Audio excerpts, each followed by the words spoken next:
Hello everyone, welcome back to K Guru channel bye निर्मल गुप्ता। प्यारे बच्चों, आज हम शिक्षा निदेशालय द्वारा आई हुई कक्षा 10 की वर्कशीट नंबर 45 सॉल्व करेंगे। हमारा विषय है हिंदी और हिंदी में हम पढ़ेंगे व्याकरण और व्याकरण में भी हम जानेंगे वाच्य के बारे में। तो बच्चों, हमने पिछली वर्कशीट में भी वाच्य पढ़ा था, उसमें हमने कर्तवाच्य के बारे में जाना था और आज की वर्कशीट में हम कर्मवाच्य व भाववाच्य के बारे में जानेंगे। तो सबसे पहले मैं आपको एंट्रीज बता देती हूँ। आपको अपना नाम लिखना है, कक्षा अध्यापक का नाम लिखना है, तारीख 16 अक्टूबर 2020। तो स्टार्ट करते हैं बच्चों आज की वर्कशीट। पिछली कार्यपत्रक में हमने वाच्य सीखने की शुरुआत की थी। वाच्य सीखने की शुरुआत की थी और वाच्य के साथ साथ वाच्य के तीनों भेदों कर्तवाच्य, कर्मवाच्य और भाववाच्य में से कर्तवाच्य को भी जाना था। आज हम कर्मवाच्य और भाववाच्य को समझेंगे। तो बच्चों देखो, सबसे पहले हम पढ़ेंगे अभी कर्मवाच्य। कर्मवाच्य जिस वाक्य में कर्म की प्रधानता का बोध हो, यानी क्रिया के जिस रूप में कर्म प्रधान हो। क्या प्रधान हो बच्चों? कर्म प्रधान हो, उसे कर्मवाच्य कहते हैं। कर्मवाच्य में क्रिया केवल सकर्मक होती है, अकर्मक क्रिया नहीं होती है। क्रिया कैसी होती है? सकर्मक होती है। इसमें कुछ वाक्यों में से और के द्वारा विभक्ति का प्रयोग भी होता है। कौन कौन सी विभक्ति बच्चों आपको याद रखनी है? से विभक्ति और के द्वारा विभक्ति का प्रयोग भी होता है। जैसे अक्षत से सेब खाया गया, या आप कह सकते हैं अक्षत के द्वारा सेब खाया गया। तो बच्चों इसमें क्या है? ये कर्मवाच्य है, ठीक है। इसमें सेब जो है ये कर्म है, तो सेब कर्म है, तो इसके लिए हम किस तरह से वाक्य बनाएंगे? अक्षत से सेब खाया गया या अक्षत के द्वारा सेब खाया गया। सेब अक्षत से या के द्वारा खाया गया, ठीक है बच्चों। किसी भी तरह से आप लिख सकते हैं। तो ये कौन सा वाक्य हुआ? ये हुआ आपका कर्मवाच्य वाक्य, ठीक है। जहाँ कर्म की प्रधानता होती है वो वाक्य कर्मवाच्य होते हैं। अब देखिए कर्मवाच्य के कुछ और उदाहरण। मोहन से पत्र लिखा गया, मोहन से पत्र लिखा गया, तो यहाँ पर से विभक्ति है। हम यहाँ ये भी लिख सकते हैं मोहन के द्वारा पत्र लिखा गया, ठीक है बच्चों। तो ऐसे भी लिख सकते हैं हम। तो ये क्या होगा? ये के और से और के द्वारा के माध्यम से हमें पता चला है कि ये कर्मवाच्य है, ठीक है। मोहन से पत्र लिखा गया। दुकानदार द्वारा दुकान बंद कर दी गई, ठीक है। इसमें क्या प्रयोग हुआ है? द्वारा। दुकानदार द्वारा दुकान बंद कर दी गई। अब बच्चों दिए गए शब्द भंडार से इसी प्रकार आप भी कुछ वाक्य बनाकर लिखिए जिनमें कर्म की प्रधानता हो। और यहाँ पर देखिए शब्द भंडार में आप देख सकते हैं कुछ शब्द दिए हुए हैं। चित्र के द्वारा, गीत, बनाया, लिखा, झूला, समाचार पत्र, निबंध, सपना और पढ़ा। तो ये सभी शब्द भंडार के दिए शब्द हैं। आपको क्या करना है बच्चों? कर्मवाच्य से कुछ शब्द, ये जो दिए हुए शब्द भंडार हैं, यहाँ से कर्म की प्रधानता हो इस तरह से आपको वाक्य बनाने हैं, ठीक है। तो मैं आपको सभी वाक्य लिखित रूप में दिखाऊंगी। अभी पहले हम समझ लेते हैं भाववाच्य भी, दोनों को समझ लेते हैं, फिर दोनों के वाक्य दिखाती हूँ।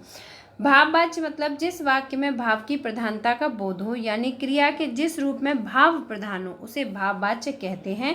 भाववाच्य में क्रिया केवल अकर्मक होती है बच्चों। भाववाच्य में क्रिया कैसी होती है? अकर्मक। और कर्मवाच्य में कैसी होती है? सकर्मक।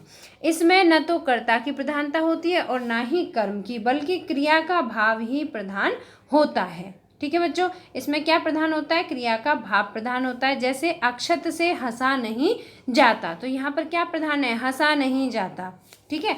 किस चीज़ पर, अगर हम इस वाक्य में देखें तो हम किस चीज़ पर फोकस कर रहे हैं? हंसा नहीं जाता, ये भाव है, ठीक है। तो ये हुआ भाववाच्य।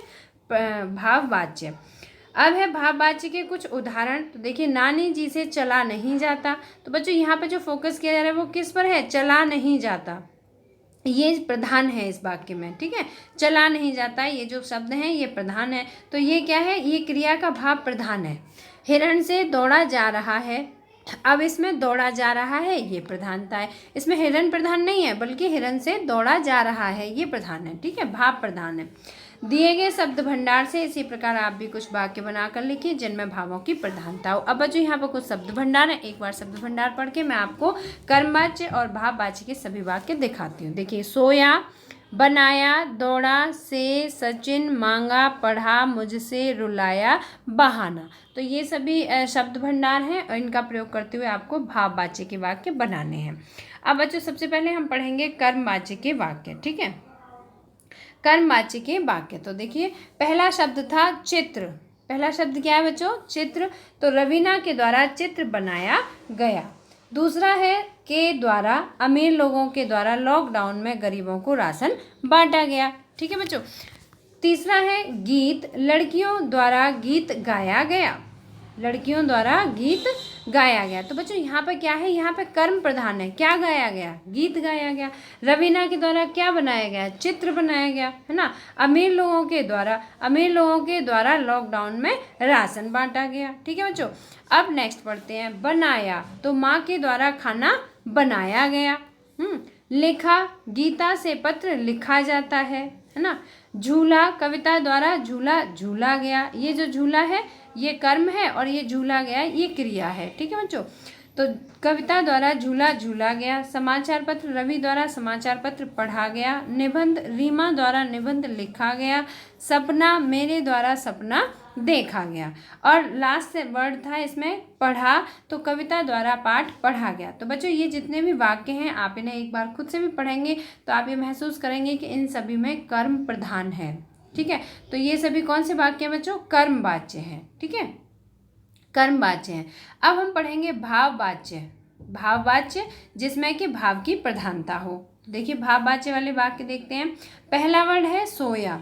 सोया, गर्मियों में छत पर सोया जाता है। तो यहाँ पर क्या है, सोया जाता है, ये भाव प्रधान है। ठीक है। दूसरा वर्ड है बनाया, चलो अब चित्र बनाया जाए। ठीक है। तीसरा है दौड़ा, उससे दौड़ा नहीं जाता। हमने वाक्य में पढ़ा था ना, हिरन से दौड़ा जाता है या उससे दौड़ा नहीं जाता है। तो इस तरह से है ना। से, बच्चों से शांत नहीं रहा जाता। सचिन, सचिन से खेला जाता है। मांगा, मुझसे मांगा नहीं जाता है। पढ़ा, रीता से पढ़ा नहीं जाता है। बच्चों आप जो वाक्य ये पढ़ रही हूँ मैं, इन सभी में आप देखना भाव प्रधान है। ठीक है। यहाँ पर कर्ता प्रधान नहीं है और ना ही क्रिया प्रधान है। यहाँ पर क्या प्रधान है, भाव। यहाँ देखिए रीता से पढ़ा नहीं जाता, तो क्या नहीं किया जाता, रीता से पढ़ा नहीं जाता। मुझसे सुंदर लिखा नहीं जाता। रुलाया, बच्चों को रुलाया नहीं जाता।